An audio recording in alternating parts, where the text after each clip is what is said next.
pourrais te parler? Entouré par ta grandeur, mon cœur va-t-il frémir? Danserais-je pour toi, mon Jésus? Serais-je saisi par la peur? Devant toi resterais-je debout?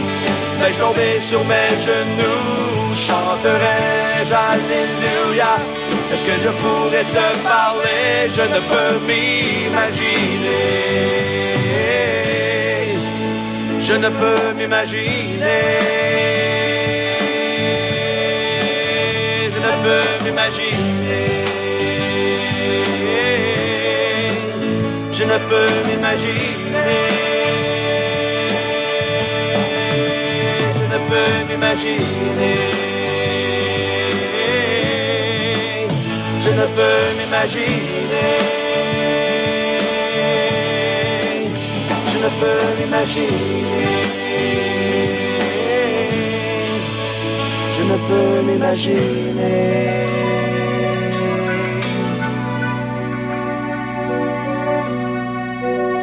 Je ne peux m'imaginer ce que ce sera quand je marcherai juste à tes côtés. Je ne peux m'imaginer. Je ne peux m'imaginer.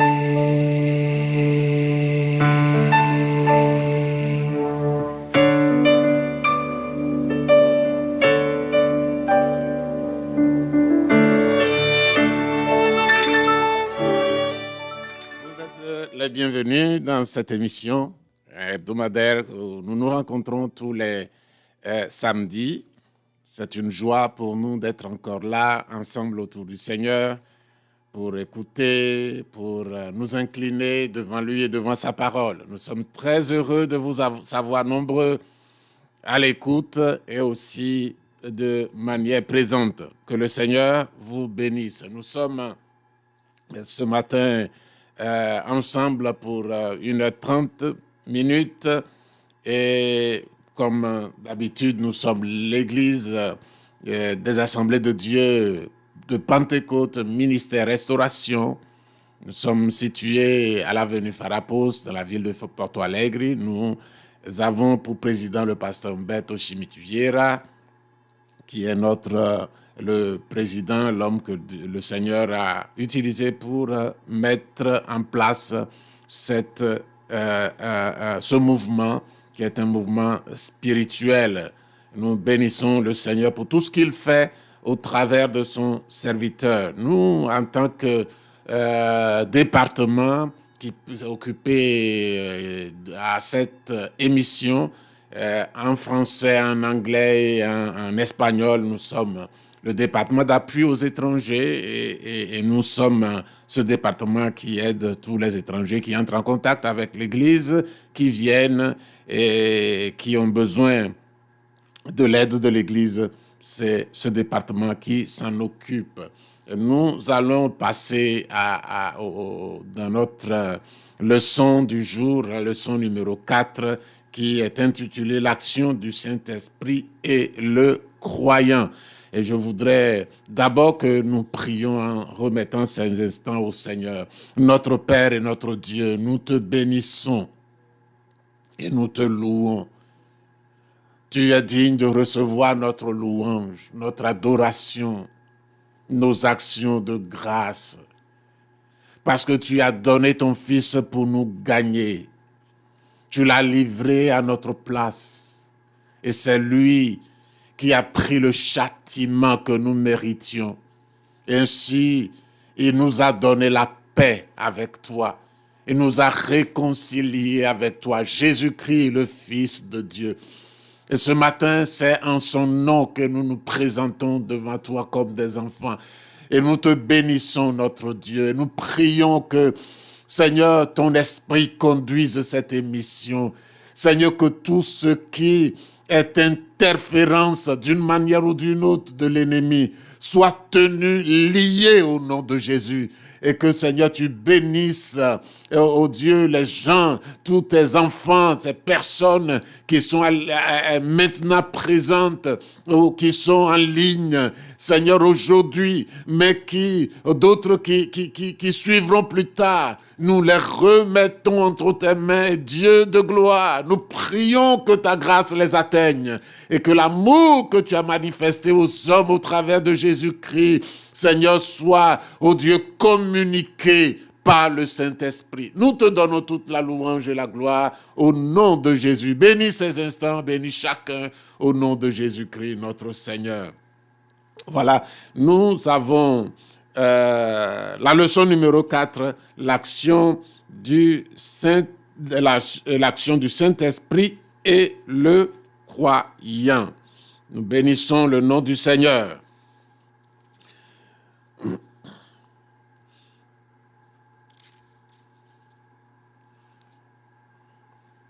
Nous avons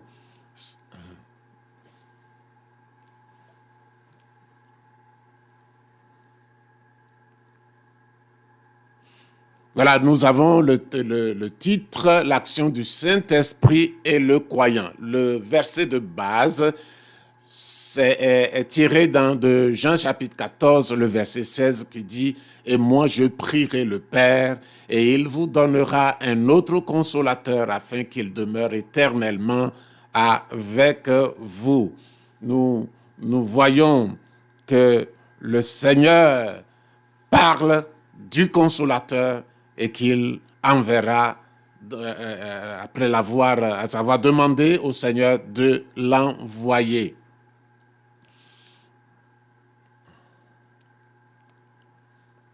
Béni sois-tu, Seigneur. Et ici, nous avons la leçon. Dans la leçon, nous verrons le plan de la leçon en 3 grandes parties. En 3 grandes parties, ou en 4 grandes parties. Nous verrons les formes d'action de l'Esprit Saint dans l'Église. Nous verrons l'œuvre du Saint-Esprit dans la vie du croyant, l'œuvre du Saint-Esprit à travers le croyant et le rôle du Saint-Esprit dans la responsabilisation du croyant. Voilà, l'introduction, c'est ceci. Comment se passe l'action du Saint-Esprit dans l'Église? Quand et comment agit-il dans la vie d'une personne? Comprendre ces questions est essentiel pour que nous connaissions le Saint-Esprit et que nous vivions pleinement dans ses desseins. C'est ce que nous allons voir dans cette leçon. Alors, nous allons plus loin. Et le Saint-Esprit travaille dans la vie du chrétien. Il travaille dans la vie du chrétien. Et nous voyons que son action est réelle. Elle est réelle. Et tous les chrétiens doivent se rendre compte et tenir compte essentiellement que Dieu opère dans l'Église au travers du Saint-Esprit. Dieu opère dans l'Église au travers du Saint-Esprit. Et ce que nous allons voir, c'est que le Saint-Esprit agit sur le chrétien, le Saint-Esprit agit dans le chrétien, le Saint-Esprit agit au travers du chrétien. C'est ce que nous verrons tout à l'heure dans le développement de notre leçon. Voilà. La première forme, c'est les formes d'action du Saint-Esprit dans l'Église. Les formes d'action du Saint-Esprit dans l'Église. Alors, l'œuvre du Saint-Esprit, dans la vie du croyant se divise en 3 parties. En 3 parties. Nous verrons, il convainc du péché. Il convainc du péché. Premièrement, c'est sur la vie du croyant. sur la vie du croyant, il convainc du péché. Il vient et il convainc le croyant du péché. À partir du moment, même à partir du moment où il se convertit, sans l'action du Saint-Esprit sur le croyant, il n'y aura pas de conversion. Donc, il y a l'action sur le croyant. Tous les chrétiens doivent savoir ça. Nous collaborons avec Dieu, le Saint-Esprit. Et nous devons le laisser agir au travers de son action qu'il aura à exercer sur nous. Et nous verrons tout à l'heure chaque partie.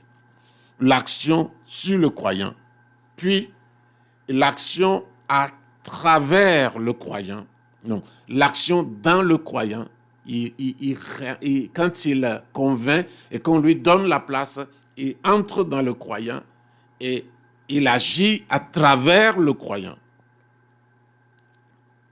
Et il agit, il montre ses vertus à travers le croyant en étant dans le croyant. Donc, premièrement, l'action sur le croyant, puis l'action dans le croyant, puis l'action à travers le croyant. Dans le premier cas, le Saint-Esprit agit sur le croyant. Dans le second cas, le Saint-Esprit agit dans le croyant.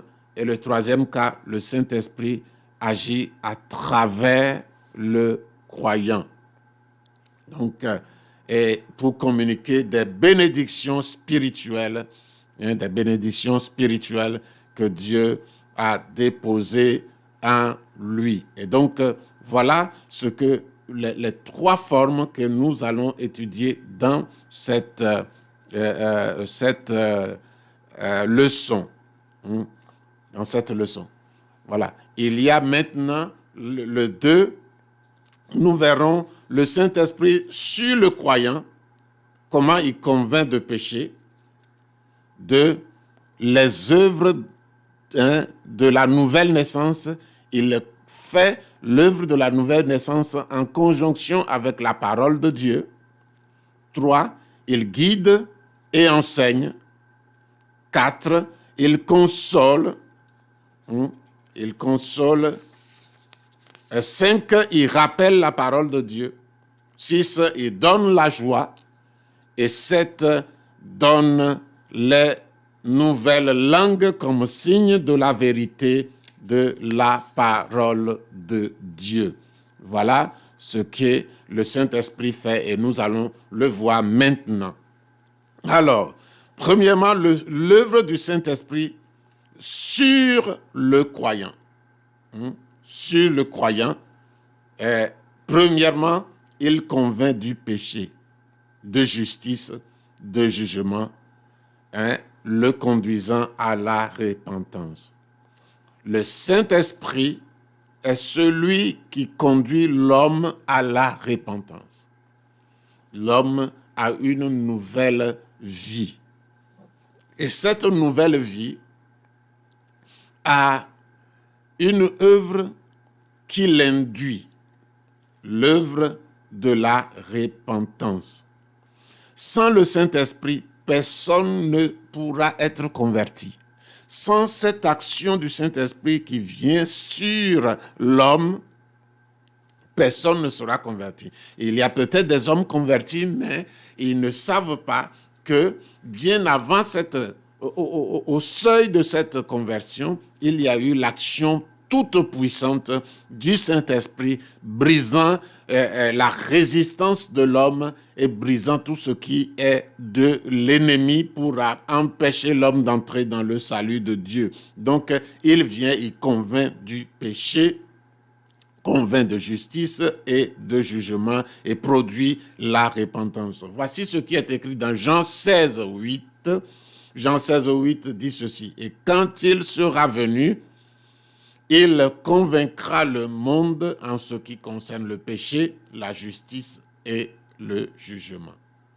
Le Saint-Esprit convainc seul pour que quelqu'un sache qu'il est mauvais, qu'il a péché et qu'il est perdu. il faut l'action du Saint-Esprit. C'est une grâce de Dieu. Et notre Dieu l'opère par le Saint-Esprit. Voilà, le Saint-Esprit convainc les gens de ce qu'est le péché. Ils vont se sentir mal par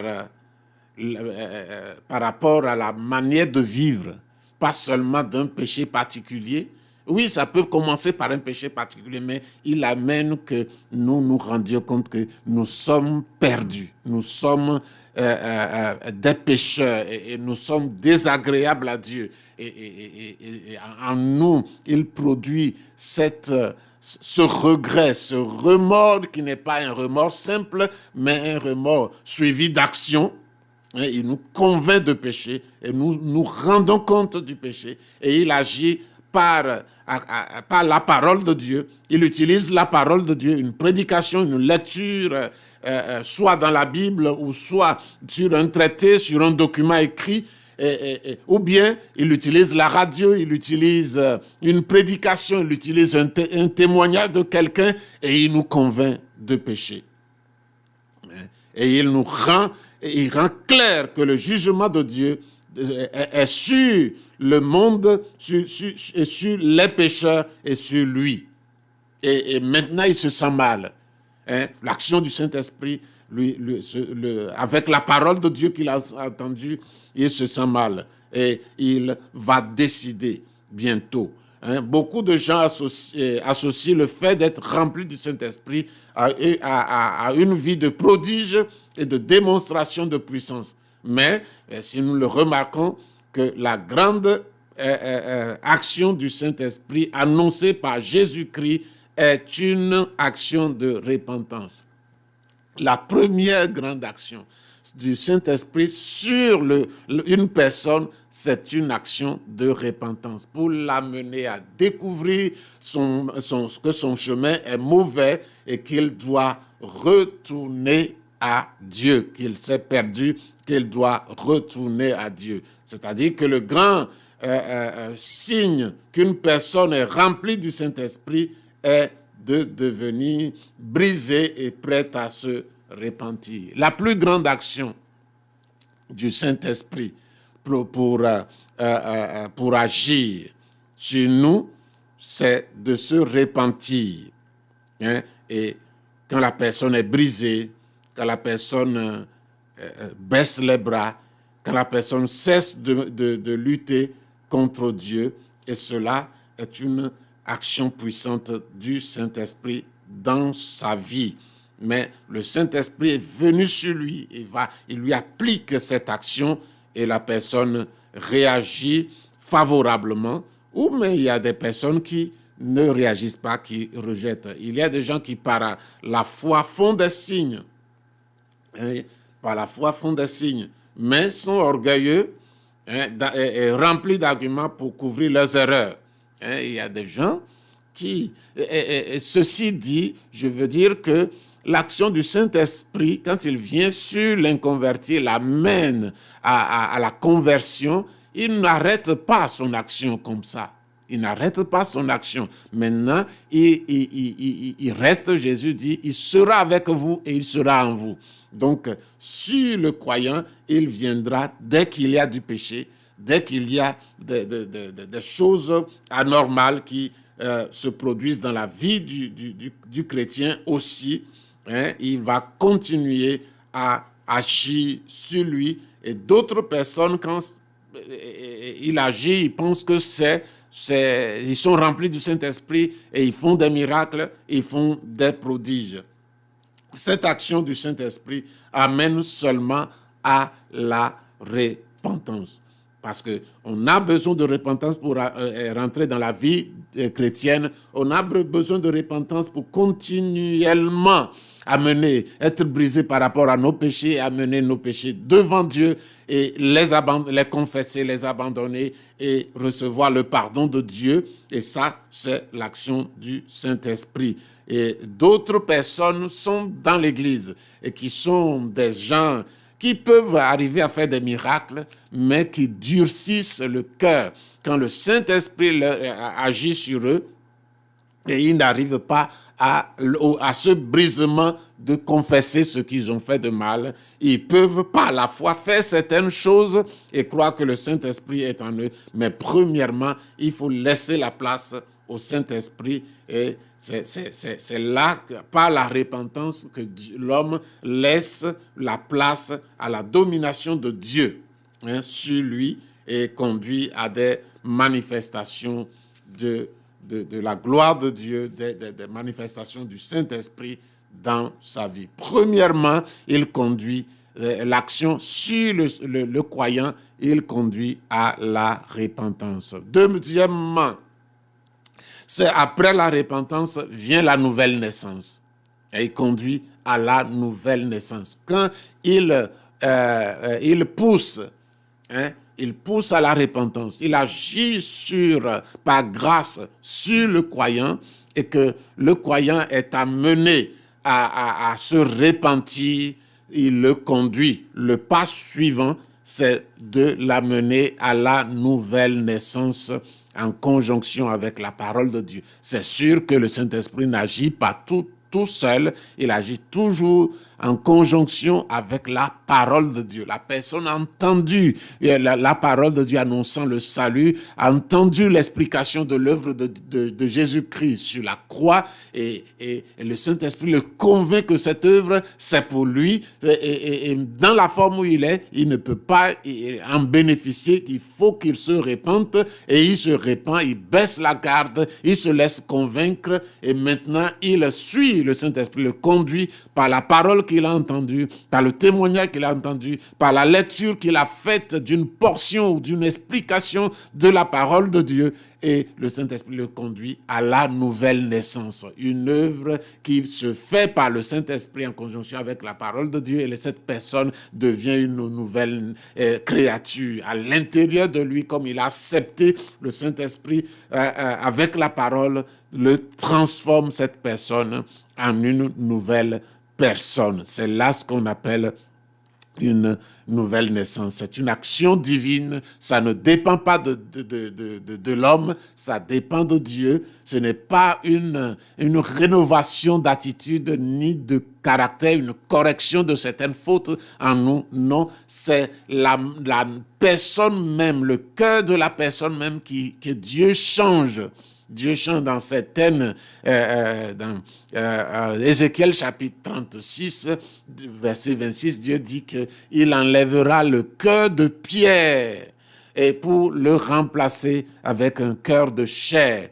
C'est la manière de Dieu de traduire ça clairement, et c'est ce que le Saint-Esprit opère. Dans Jean chapitre 3, le verset 5, Jésus répondit, en vérité, je te le dis, si un homme ne naît d'eau et d'esprit, il ne peut entrer dans le royaume de Dieu. Il faut que nous naissions d'eau et d'esprit. Naître d'eau et d'esprit veut dire naître de la parole et du Saint-Esprit. La parole nous lave comme l'eau lave le corps humain. Dans 1 Pierre chapitre 1, le verset 23, il dit ceci: puisque vous avez été régénérés, vous avez été générés de nouveau, vous avez été créés de nouveau, non par une semence corruptible, mais par une semence incorruptible, par la parole vivante et permanente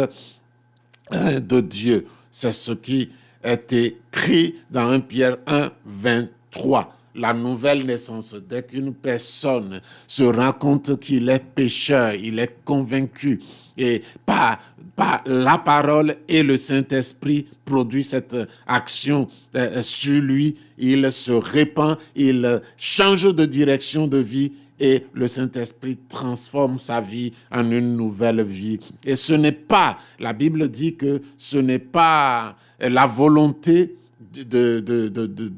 cela ne vient pas de l'homme, cela ne vient pas de l'homme, ça ne vient pas de la volonté de l'homme, ni de la volonté de la chair, mais cela vient de Dieu. C'est Dieu qui opère.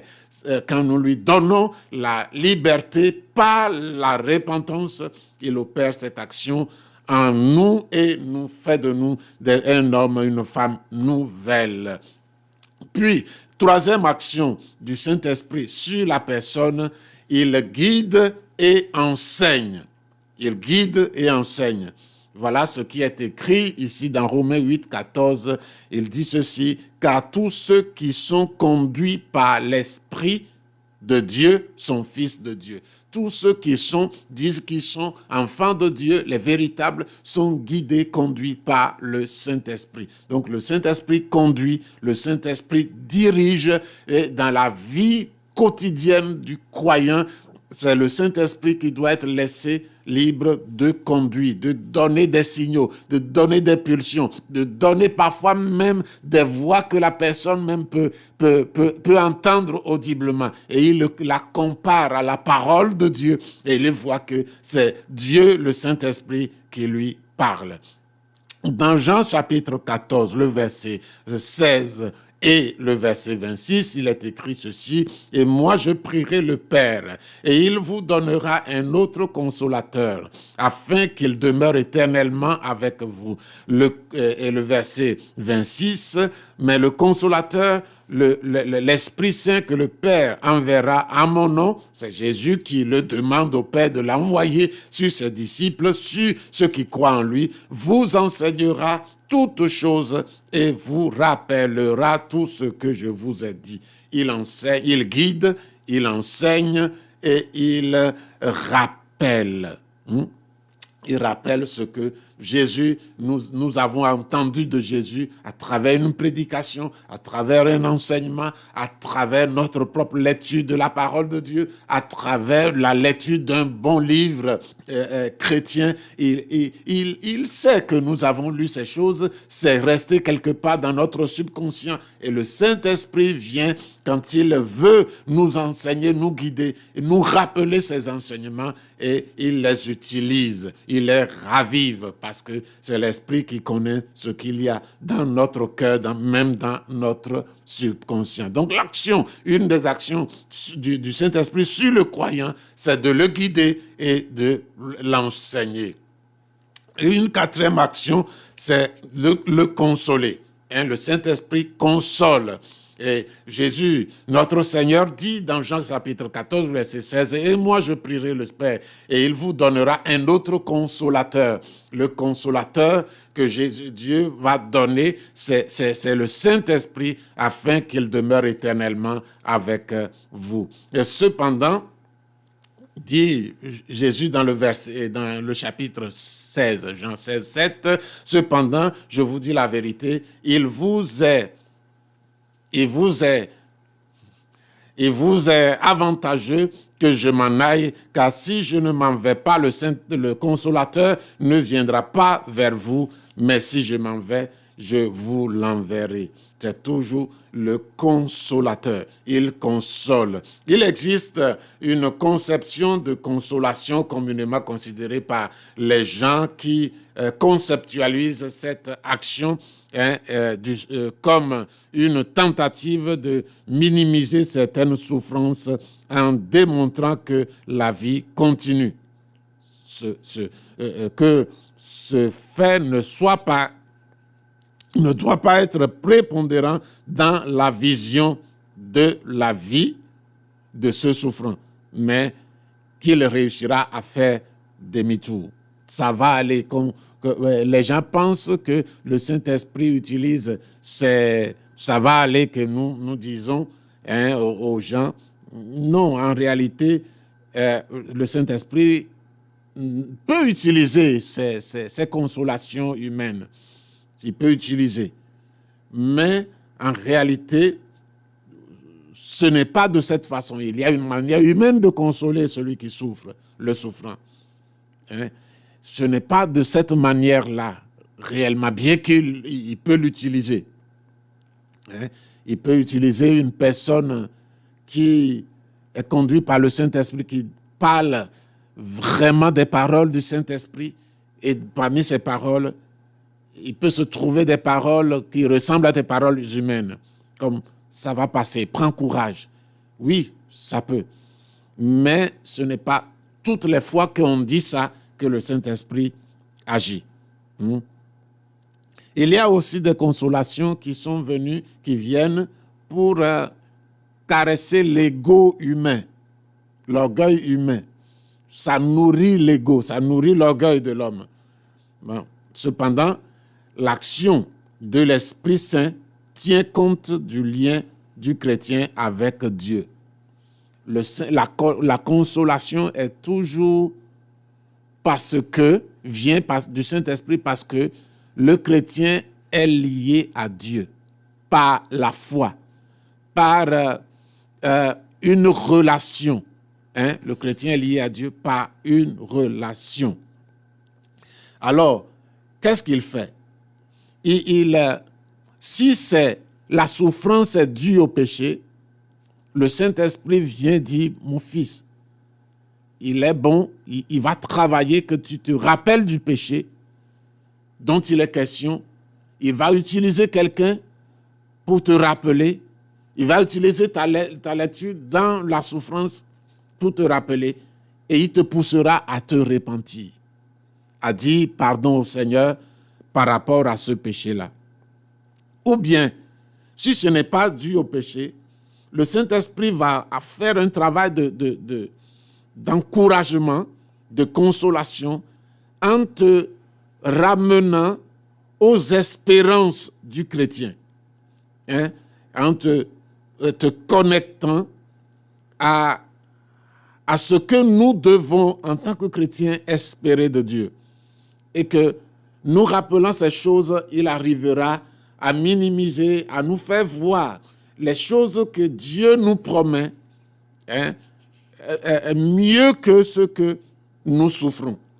Et le mot consolateur vient du grec parakletos, qui était le professionnel. Parakletos était le professionnel qui était à côté d'une personne lorsque cette personne se présente devant un juge. Un juge. La fonction des parakletos, donc, c'est de servir de médiateur. Les médiateurs. Le lien entre la personne conduite et le juge. Par conséquent, le même mot dans 1 Jean 2:1 est traduit par avocat. Dans 1 Jean 2, verset 1, il dit « Nous avons un avocat auprès du Père, Jésus-Christ le juste ». C'est Jésus qui est notre avocat, notre parakletos devant Dieu. Mais le Saint-Esprit aussi est utilisé, le mot consolateur est le même mot parakletos. Donc, je veux bénir le nom du Seigneur. Nous sommes heureux de savoir que nous avons 2 parakletos. 2 parakletos. Le Saint-Esprit sur la terre, dans l'Église, qui est notre consolateur, notre défenseur, notre avocat, qui s'occupe de nous-mêmes, de nos besoins réels sur la terre, et Jésus, qui est devant Dieu, à la droite de Dieu, qui veille à nos intérêts en traitant avec le Père. Ici, nous avons le Saint-Esprit comme parakletos, comme avocat, comme défenseur. Et là-haut dans le ciel, nous avons Jésus comme avocat auprès du Père. Il est assis à la droite de Dieu. Ainsi comme le croyant est confronté à la corruption de ce corps, à la fois à la loi du péché, le Saint-Esprit, dans son travail de consolation, vient et libère la loi de l'esprit de vie. Libère la loi de l'esprit de vie et il conseille en nous disant que nous sommes dans un corps et il y a certaines souffrances qui vont venir, mais nous avons de l'espérance. Nous avons de l'espérance. Et quand il console, c'est Dieu qui console. Alors que le croyant fait face à la décadence de ce monde, et peut-être il a subi des préjudices des autres, et le Saint-Esprit va lui expliquer que nous n'avons rien à attendre du monde autre que ces choses. Mais notre espérance est là-haut, dans le ciel. Et cette capacité du Saint-Esprit de consoler est une chose nécessaire dans l'affliction, dans les difficultés, que ce soit des afflictions corporelles qui sont les conséquences de notre existence dans ce monde, ou les conséquences de quelques péchés des autres qui nous atteignent, il nous console. Et même si c'est dû à nos propres péchés, après que nous nous soyons repentis, il nous console et nous conduit à la sortie de cette souffrance. Et si cette souffrance doit nous conduire dans le royaume, ah oui, pourquoi pas? Parce que nous vivons déjà pour le royaume. Nous, la principale action consolatrice du Saint-Esprit, c'est garder le croyant tout en vivant dans ce monde. Le connecter à Dieu avec une pertinence éternelle et lui donne la certitude de la victoire, à la fois dans le moment présent, mais aussi dans l'éternité. C'est ce que le Saint-Esprit fait pour nous. Au 5, il rappelle la parole de Dieu. Quand nous lisons la parole, Jésus nous a certifié que quand nous lisons la parole, nous avons l'impression que nous ne retenons rien. Celui qui lit la parole. Moi, quand je lis la parole de Dieu, même que je la lis de manière calme, de manière lente, pour que je puisse en tirer. Et souvent, pas toujours, mais souvent avec la voix élevée, et que je puisse m'entendre. Quand je lis ainsi, après je me dis, mais qu'est-ce que j'ai retenu? Non, la parole de Dieu ne se retient pas avec la pensée humaine. Oui, il y a quelques efforts de retenir, de garder des versets, mais aussi longtemps que ces efforts restent humains, ces versets même mémorisés ne nous seront pas utiles. Il faut l'action du Saint-Esprit qui vient nous les rappeler. Jésus a dit, le consolateur, l'Esprit Saint, que le Père enverra à mon nom, vous enseignera toutes ces choses et vous rappellera ce que je vous ai dit. Donc, c'est lui qui nous rappelle. Et donc, ne vous découragez pas quand vous lisez régulièrement la parole de Dieu. Lisez-le posément, lisez-le souvent à haute voix. Ce n'est pas toujours facile, mais lisez-le le plus que vous pouvez à haute voix et écoutez-vous et ne vous gênez pas. Continuez à lire. Lisez régulièrement. Lisez de livre en livre. Lisez tout ce que vous trouvez, la parole de Dieu, au moment convenu, au moment de Dieu, vous allez recevoir ce que Dieu le rappelle que le Saint-Esprit va faire. Sachez que ce n'est pas votre parole, c'est sa parole. Et c'est à lui de vous rappeler. Dieu donne, le Saint-Esprit donne la joie aussi. Il nous donne la joie. Il nous donne la joie. Et car le royaume de Dieu n'est pas le manger et le boire, mais la justice, la paix et la joie par le Saint-Esprit. Il nous donne la joie, la paix, la joie. Le Saint-Esprit nous communique la paix et la joie. Maintenant, le Saint-Esprit nous donne aussi de l'extérieur. Bon, oui, de l'extérieur, sur nous, son action sur nous, nous donne de nouvelles langues comme signe de la vérité de sa parole. Paul, comme Pierre, prononçait encore, il est écrit dans Actes 10, 44, 46, comme Pierre prononçait encore ces mots, le Saint-Esprit descendit sur tous ceux qui écoutaient la parole, tous les fidèles circoncis qui étaient venus avec Pierre, furent étonnés de ce que le don du Saint-Esprit était aussi répandu sur les païens, car ils les entendaient parler en langue et glorifier Dieu. Le Saint-Esprit qui nous donne le parler en langue. Par conséquent, les langues sont un signe pour les croyants, mais pour les non-croyants, la prophétie, au contraire, est un signe non pour les non-croyants, mais pour les croyants. 1 Corinthiens 14, le verset 22. Ça veut dire que les langues sont données par le Saint-Esprit. Alors, nous voulons continuer au 3. Alléluia. Gloire à Jésus. Alors, nous allons voir dans le 3, premièrement, l'œuvre du Saint-Esprit à travers le croyant. L'œuvre du Saint-Esprit à travers le croyant. Ici, à travers le croyant, nous avons vu l'œuvre du Saint-Esprit sur le croyant. Et maintenant, nous voyons sur le croyant, nous avons vu sur le croyant, dans la vie du croyant. Et maintenant, nous voyons l'œuvre du Saint-Esprit à travers le croyant. Dans ce cas, le Saint-Esprit va faire quoi? Il va donner des dons spirituels. Il va communiquer le fruit de l'Esprit. Et nous verrons le fruit de l'Esprit, son concept. Nous allons voir le fruit de l'Esprit singulier ou pluriel. Nous allons voir aussi la différence entre les dons spirituels et le fruit de l'Esprit. Et 3 seulement. Donc, c'est ce que nous allons voir dans ce chapitre. Alléluia. Voilà. Et dans ce cas, l'Esprit Saint, à travers la vie du croyant, produit une manifestation qui se répercute sur la relation du chrétien avec le monde et l'Église.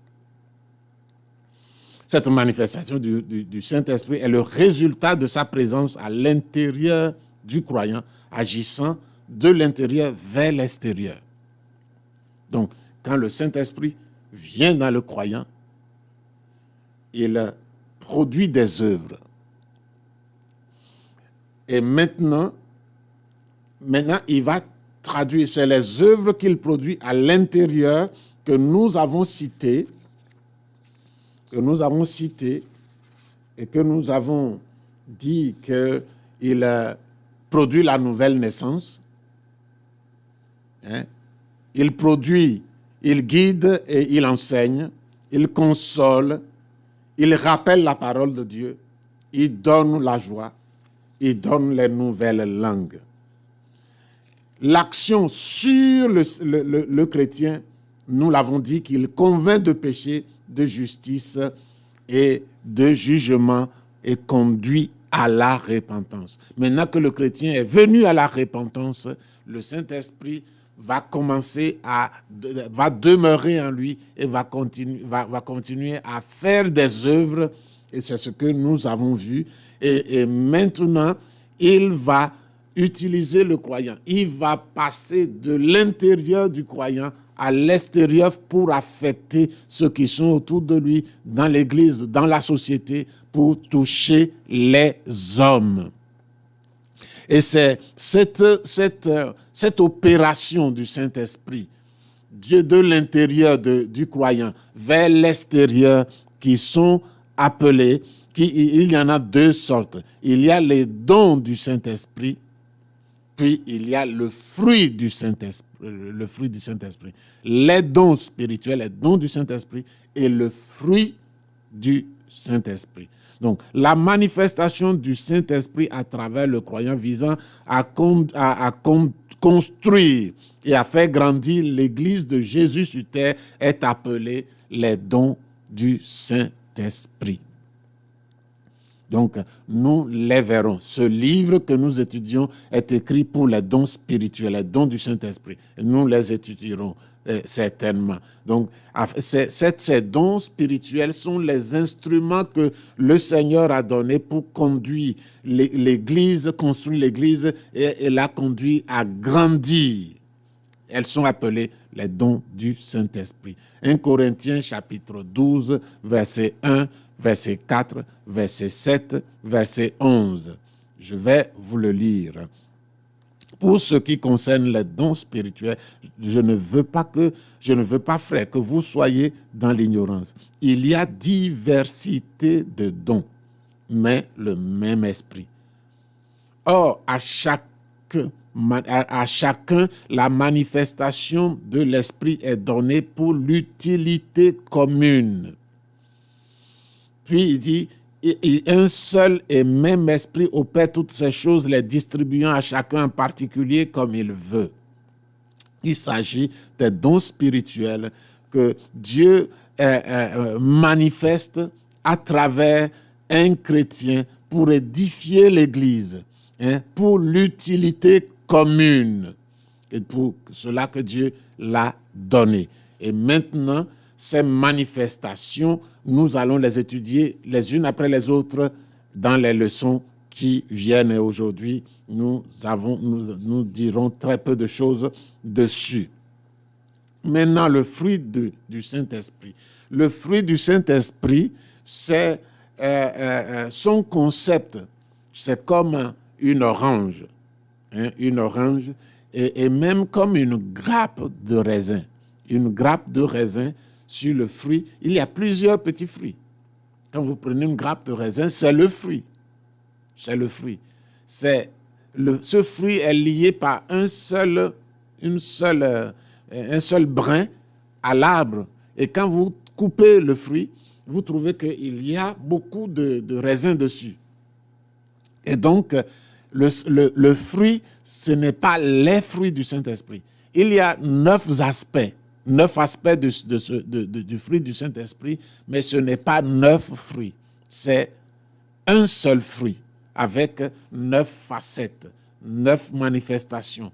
Et comme une orange, quand vous prenez une orange, c'est un seul fruit, mais quand vous regardez dans l'orange, vous trouverez que dans la pulpe, il y a beaucoup de tranches, beaucoup de sacs de jus.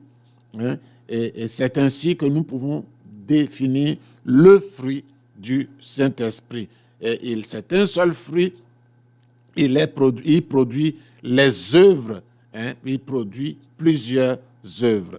Le Saint-Esprit produit en même temps toutes les vertus chez le chrétien. C'est le caractère de Dieu, puisque nous disons que à la nouvelle naissance, c'est Dieu qui vient loger en nous. Nous devenons le temple du Saint-Esprit.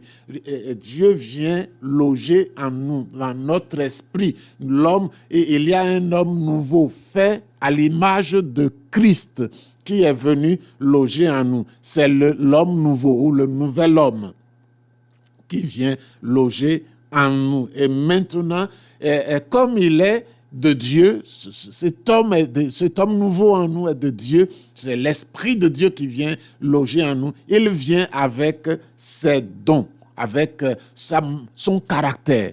Et son caractère qui est appelé le fruit de l'Esprit Saint.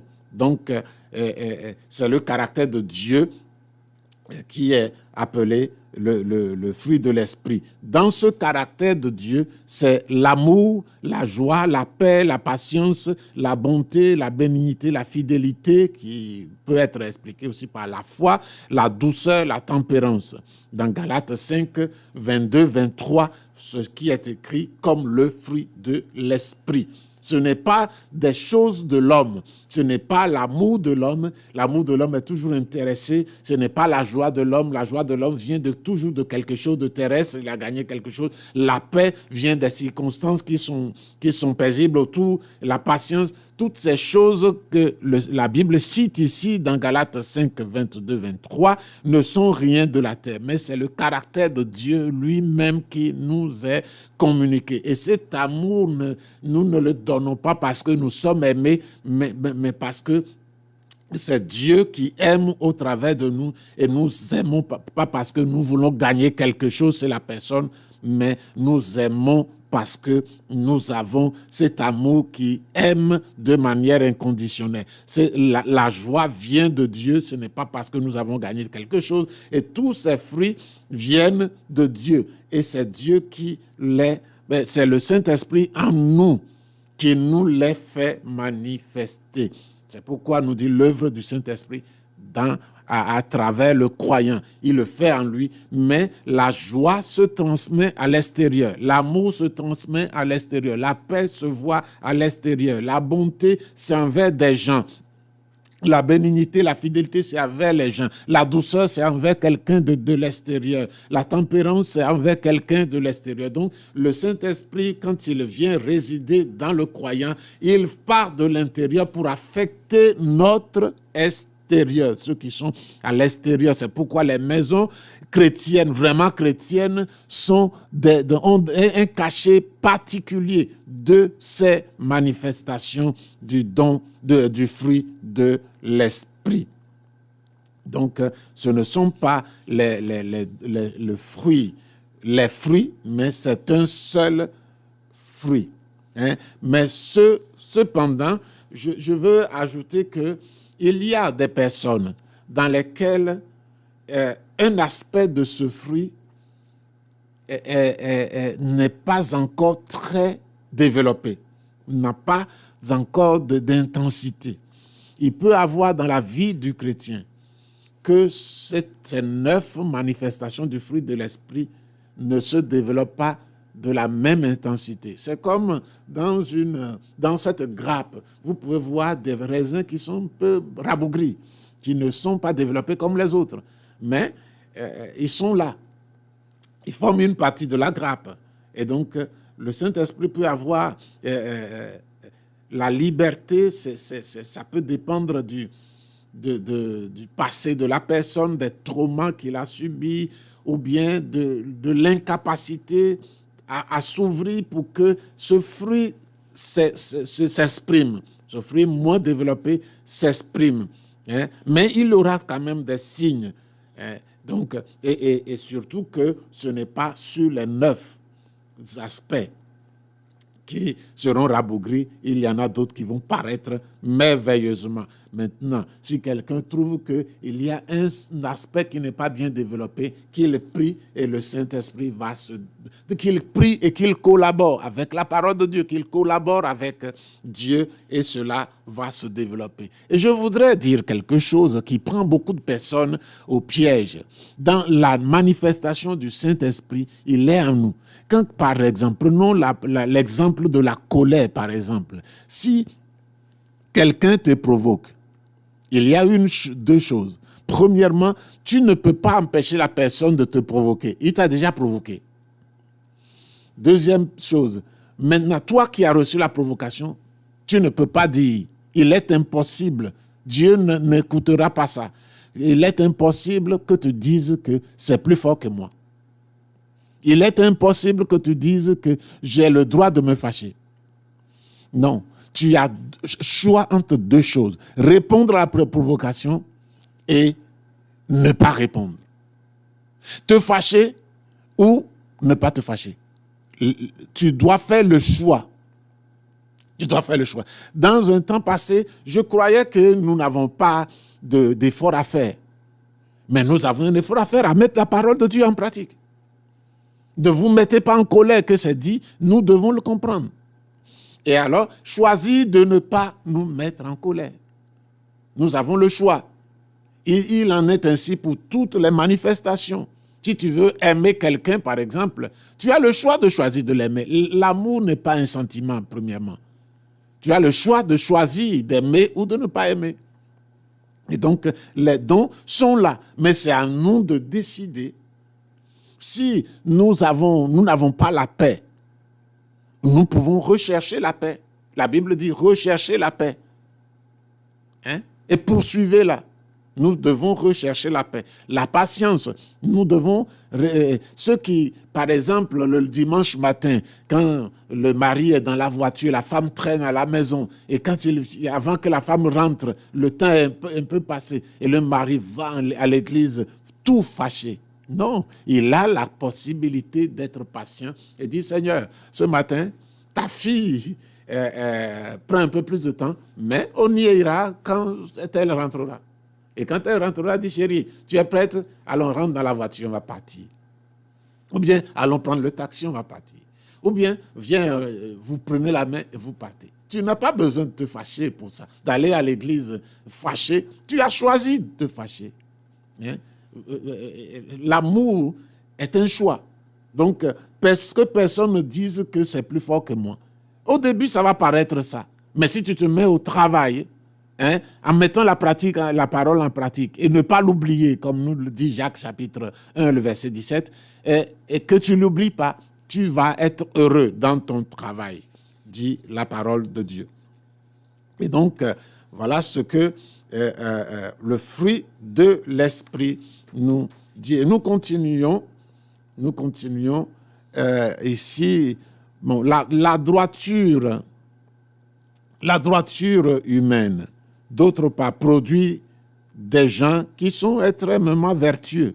Hein, dans l'homme naturel, il y a sur la terre, je connais un homme chez qui je n'ai jamais trouvé quelque chose de défaillant. Mais c'est vrai que je lui rendais visite quelquefois, mais je ne suis pas sa femme.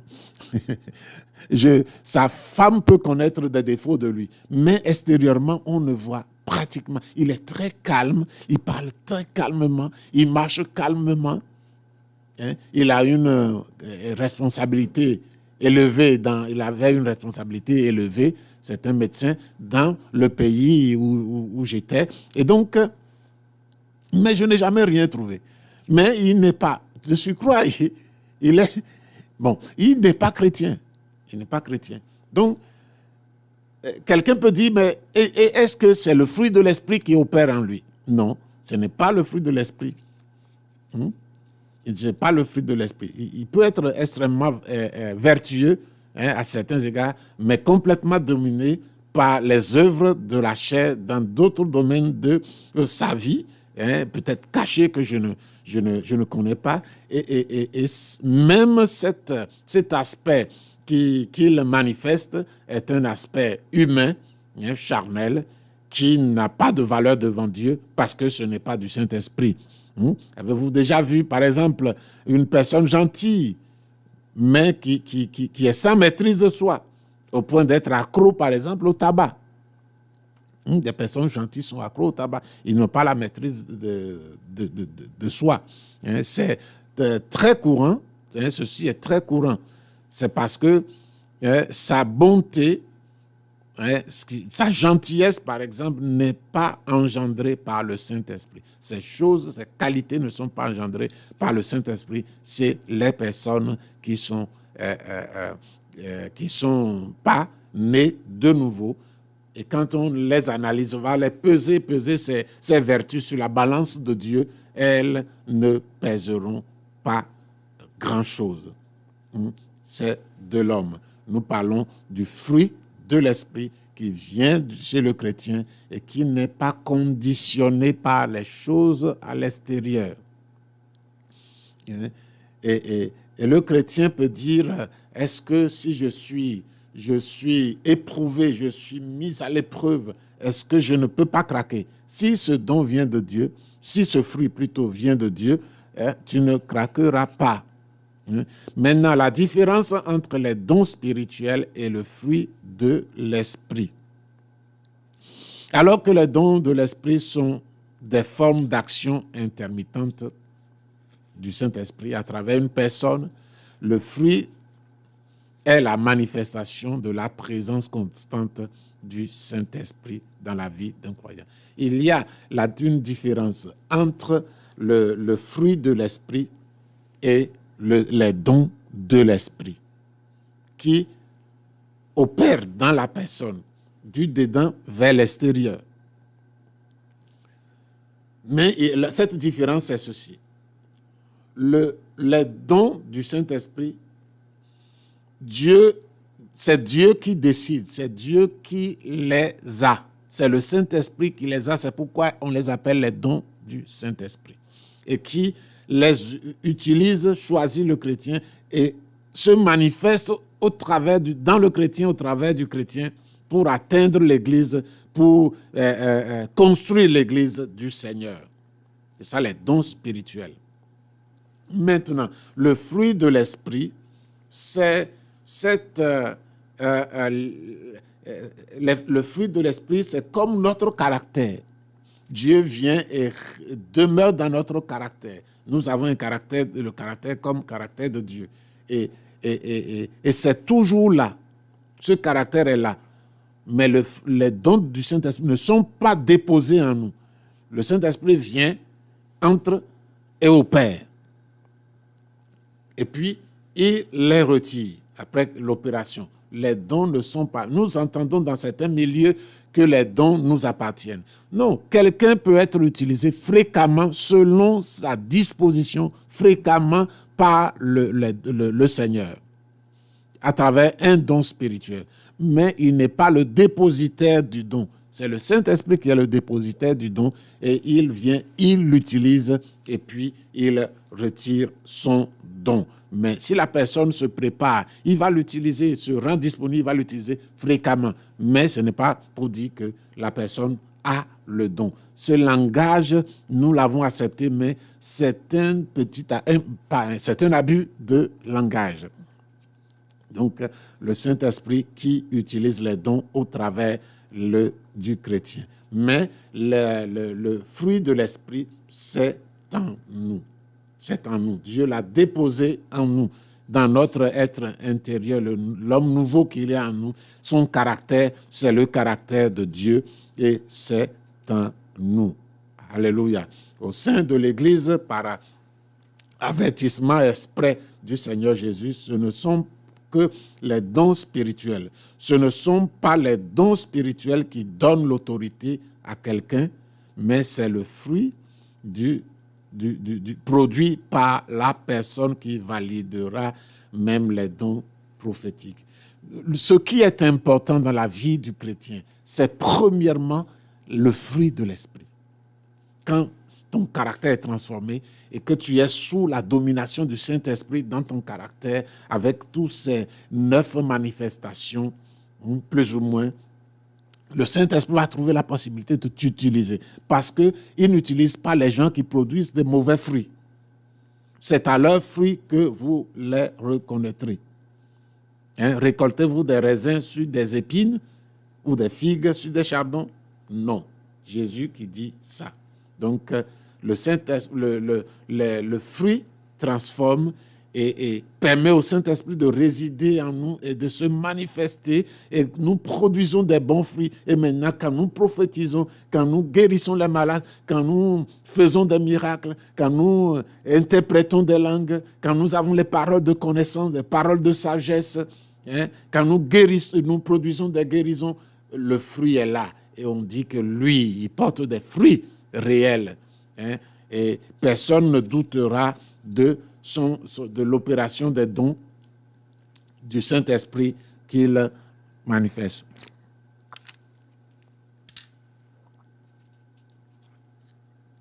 Alors, maintenant, nous allons aller à la dernière partie. À la dernière partie, le 4, gloire à Dieu. Le 4, le rôle du Saint-Esprit dans la responsabilisation du croyant. Dans la responsabilisation du croyant. Nous verrons là, en petit a, les dons du ministère. Et petit b, par les bénédictions ou par les capacitants. Pas les bénédictions ou pas les dons capacitants, les dons qui donnent des capacités. C'est le rôle du Saint-Esprit dans la responsabilisation du croyant. Le Saint-Esprit donne la responsabilité, des ministères aux croyants. Donc, c'est ce que nous allons voir. Alors, ici, dans ce cas, l'Esprit Saint génère chez le croyant une capacité pour l'exercice du ministère ou pour les actes de la vie quotidienne. Parlons des dons du ministère. Dans la première hypothèse, nous avons les dons dits ministériels. Ici, ce n'est pas l'esprit qui agit, mais qui permet aux croyants d'agir. L'esprit permet aux croyants d'agir. Ce n'est pas l'esprit dans les dons du ministère. Dans les ministères, ce n'est pas l'esprit qui agit directement. Mais l'esprit donne des habiletés aux croyants, des capacités aux croyants pour agir. La manifestation n'est pas de l'esprit, mais du croyant. C'est pourquoi il y a besoin de formation. Même les disciples de Jésus ont été formés pendant 3 ans et demi. Nous ne parlons pas forcément d'une formation académique élevée, bien que ça peut servir si nous n'abandonnons pas la voie de l'esprit, d'être animés par le Saint-Esprit, pour d'être contrôlés, dominés par le Saint-Esprit, pour passer par la voie de la chair. Un docteur rempli du Saint-Esprit ne servira que mieux Dieu. L'apôtre Paul était un docteur de la loi. Et Dieu l'a choisi et il a servi mieux que quiconque. Il a dit toutefois, pas moi, mais le Saint-Esprit agissant en moi. Donc, ce n'est pas le Saint-Esprit qui agit directement dans le ministère, mais c'est le Saint-Esprit qui donne la capacité d'opérer. Et cette personne peut étudier, soit chez un maître, chez une personne, avec une personne, ou dans une école, c'est toujours avec des gens, ou dans une structure, peut développer lui-même une capacité d'apprendre de manière autodidacte. Il peut le faire. Donc, mais ce n'est pas le Saint-Esprit qui nous donne la capacité et nous cultivons cette capacité. C'est ce qu'il dit dans Éphésiens 4, le verset 11 à 12. Il a donné les uns comme apôtres, les autres comme prophètes, les autres comme évangélistes, les autres comme pasteurs et docteurs pour le perfectionnement des saints en vue de l'œuvre du ministère et de l'édification du corps de Christ. C'est le Saint-Esprit qui a donné. Il a mis des capacités dans la personne. Mais même que le Saint-Esprit a mis des capacités, il faut que la personne ait une relation particulière avec le Saint-Esprit pour que cette capacité soit rendue vivante. Une communion avec Dieu pour que cette personne puisse être dominée par le Saint-Esprit et encadrée dans la direction du ministère à faire. Les capacités sont déjà là. Il est déjà calibré comme prophète, comme pasteur, comme docteur, comme évangéliste, comme apôtre. Mais maintenant, il doit se laisser conduire par le Saint-Esprit afin que cette capacité soit activée le maximum que possible. Donc, c'est les dons du ministère. Il y en a 5 et que nous avons cités: apôtres, prophètes, évangélistes, pasteurs et docteurs. Maintenant, il y a la bénédiction. Et dans la vie de chaque jour, le Saint-Esprit nous donne la capacité des bénédictions. Dans le second cas, l'Esprit donne des bénédictions ou des dons qui capacitent, y compris la sagesse pour résoudre les problèmes quotidiens. C'est le Saint-Esprit qui nous donne des dons de capacité. Il nous donne des bénédictions qui sont appelées des dons de capacité, en nous rendant capables de faire certaines choses. Et même la sagesse dont nous recevons pour débloquer certaines situations, pour résoudre certains problèmes, nous viennent de Dieu. Dans Ésaïe 11, chapitre 11, verset 2, dit « L'Esprit de l'Éternel reposera sur lui, l'esprit de sagesse et d'intelligence, esprit de conseil et de force, esprit de connaissance et de crainte de l'Éternel. » Vous voyez, le Saint-Esprit prend toutes ses formes pour nous donner la bonne manière d'approcher Dieu, la bonne manière de traiter avec les autres sous la bénédiction de Dieu. Et c'est ce que le Saint-Esprit nous donne. La Bible dit dans Jacques 1, verset 5, « Si quelqu'un d'entre vous manque de sagesse, qu'il la demande à Dieu, qui donne à tous simplement, sans reproche, et elle lui sera donnée. » C'est cette donc de capacité que Salomon, par exemple, avait. Salomon avait cette sagesse dans presque tous les domaines. Et même qu'il a abandonné la voie de Dieu à partir d'un certain temps de sa vie, ses capacités intellectuelles lui sont restées. Et vous regardez avec quelle sagesse il a écrit le livre des Proverbes. Cette capacité lui est restée. Et donc, le Saint-Esprit qui fait ces choses. Nous avons besoin de l'action, son action pour être conduit chaque jour. Le chrétien conduit dans la sagesse de Dieu est celui qui laisse l'action du Saint-Esprit, la domination du Saint-Esprit sur sa vie. Et nous devons chaque jour nous laisser dominer par le Saint-Esprit. Alors, il produira ces capacités, cette sagesse, cette intelligence, cette force. Quand nous croyons que nous sommes faibles, il y a certaines fois où on ne se sent pas capable de faire certaines choses. Mais quand on se relie au Saint-Esprit, la force nous vient. La force nous vient, même des connaissances, des choses qu'il nous donne comme connaissance, et c'est la réponse à notre situation.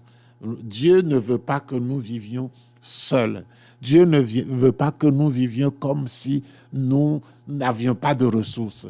Même que le chrétien, alléluia, bien que le chrétien soit sur la terre, nous ne sommes pas moins dans le royaume de Dieu.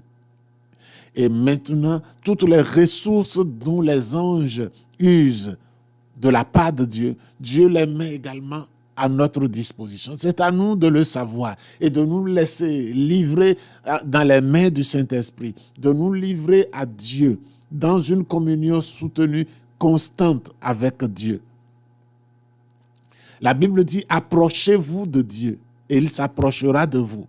Jacques 4, 8. Approchez de vous de Dieu et il s'approchera de vous. Tu vois, dans le Proverbe chapitre 27, je crois, il est écrit, David dit que son cœur lui dit de la part de Dieu, cherche ma face. Le cœur de David même dit à David, cherche Dieu. Et c'est Dieu qui le dit à travers son cœur, cherche ma face. Et si nous nous laissons continuellement attirer à Dieu, nous tournons vers Dieu, nous nous approchons de Dieu par la méditation de sa parole et par le désir inextinguible d'obéir à sa parole, par la prière établie à des moments réguliers que nous respectons. Nous ne prions pas parce que nous voulons prier, nous prions parce que nous avons un rendez-vous avec Dieu. C'est une des manières dont la crainte de Dieu s'exprime dans la vie d'un croyant. C'est une des manières. Respecter les rendez-vous de Dieu. Respecter aller à l'église et participer au culte que nous rendons à Dieu. C'est la manifestation de la crainte de Dieu. Se laisser convaincre par le Saint-Esprit quand nous avons commis une erreur.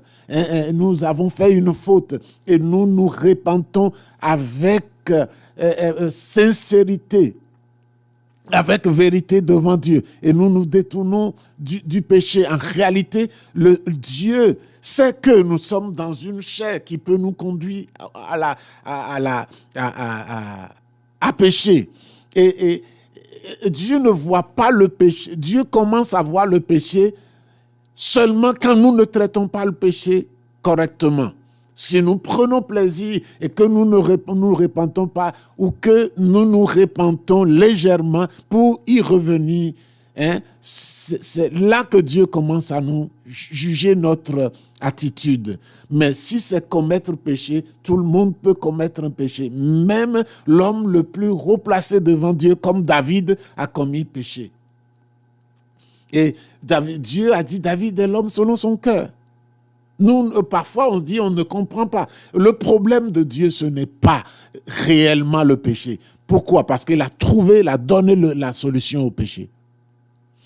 Mais c'est notre attitude. Si nous sommes attirés par le péché, il le sait. Si nous commettons le péché et puis nous sommes surpris nous-mêmes et nous en souffrons, il le sait. Et il pardonne quand nous nous repentons. Donc, ce n'est pas le péché qui est le problème. Un chrétien peut commettre un péché, mais ce n'est pas sa vie. Ce n'est pas sa vie. Donc, nous devons nous approcher de Dieu régulièrement, le craindre, en nous éloignant du mal, en ayant la pratique du jeûne régulier. Quelques personnes ne comprennent pas pourquoi nous devons jeûner avec un rythme régulier. C'est pour notre chair. Quelqu'un qui dit qu'il ne jeûne pas, c'est qu'il ne connaît pas la perfidie de la chair humaine. Nous sommes sauvés, mais notre chair constitue un ennemi féroce contre nous. Nous avons 3 ennemis, 3 ou 4. Nous avons la chair, nous avons le monde, nous avons le diable, nous avons aussi nos pensées. Nos pensées. Donc, nous devons surveiller toutes ces choses. Ils sont nos ennemis.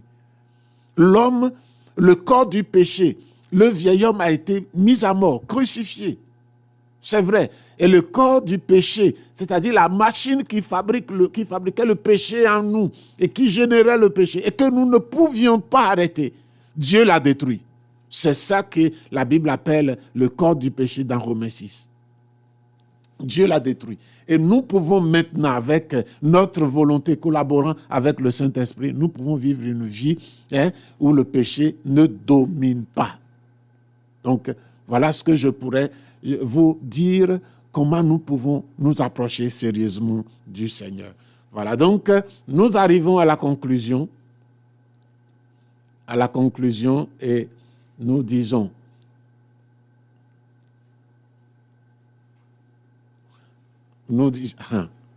alléluia. Nous disons ceci pour conclure. Une église vraiment vivante possède la manifestation du Saint-Esprit sur la vie des croyants qui la composent, la manifestation du Saint-Esprit dans la vie des croyants qui la composent, la manifestation du Saint-Esprit à travers les croyants qui la composent. Nous devons alors sincèrement rechercher toutes ces actions du Saint-Esprit afin que nous puissions être une église vivante, une église puissante. Donc, le conseil, la deuxième partie de la conclusion, c'est le conseil que nous donnons à la fin de chaque leçon. Il ne sert à rien de simplement connaître le Saint-Esprit et ses dons. Nous devons rechercher sa présence dans nos vies, la communion avec lui et la manifestation de ses dons. Alors, prions. Vous qui êtes suivez, priez maintenant, demandant les 3 bénédictions que nous avons citées ci-dessus. Si vous étudiez en groupe, priez avec toute la classe. C'est un conseil qui est donné à la fin de chaque leçon. Et nous voulons bénir le nom du Seigneur parce qu'il a été avec nous. Seigneur, notre Père et notre Dieu, nous te rendons toute la gloire. Nous te bénissons. Tu es Dieu, tu es Dieu, tu es Dieu. Nous nous inclinons devant toi. Au nom de Jésus-Christ, notre Seigneur, tu nous as conduits pendant cette leçon et tu nous as enseigné, Seigneur. Je prie, Père, que ces enseignements ne tombent pas dans des oreilles sourdes, mais que, Seigneur, elles soient reçues avec empressement et que le Saint-Esprit puisse localiser tous ces cœurs empressés de mettre la parole de Dieu en œuvre, en pratique, pour aider le frère, pour aider la sœur qui désire aller plus loin avec toi et en mettant en pratique ces notions, en cherchant Dieu, en s'abandonnant à toi.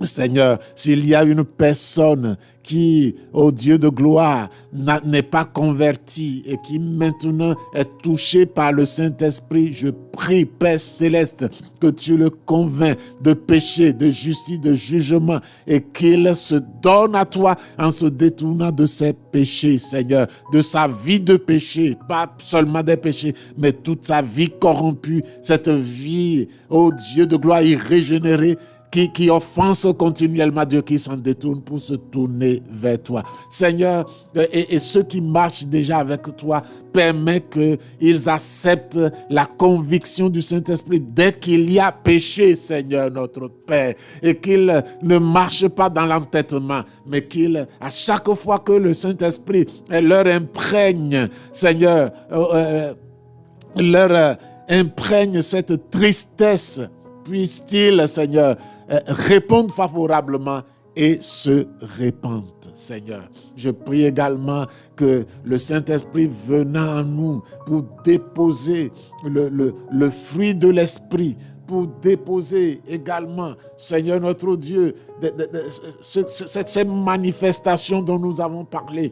Puisses-tu bénir mes frères avec, Seigneur, les manifestations du Saint-Esprit agissant en nous, Seigneur. Maintenant, agissant au travers de nous, le fruit de l'Esprit pour communiquer le caractère de Dieu, la beauté du caractère de Dieu aux hommes autour de nous et pour agir au travers des dons de l'Esprit. Seigneur, nous en avons besoin, Père. Et nous te demandons au nom de Jésus de bénir chacun, Seigneur. Donne-nous de continuer à chercher ta face, à tisser une relation solide, empreinte de soumission, de recherche de ta face, empreinte de crainte de Dieu. Seigneur, sois béni, sois loué notre Dieu, sois adoré. Tu es le roi qui nous dirige. Tu es le Seigneur qui nous a sortis des ténèbres pour que nous t'appartenions. Seigneur, voici chacun de tes enfants. Bénis-les et conduis-les en avant. Nous te remercions au nom de Jésus-Christ. Amen. Que le Seigneur vous bénisse. À samedi prochain. Amen.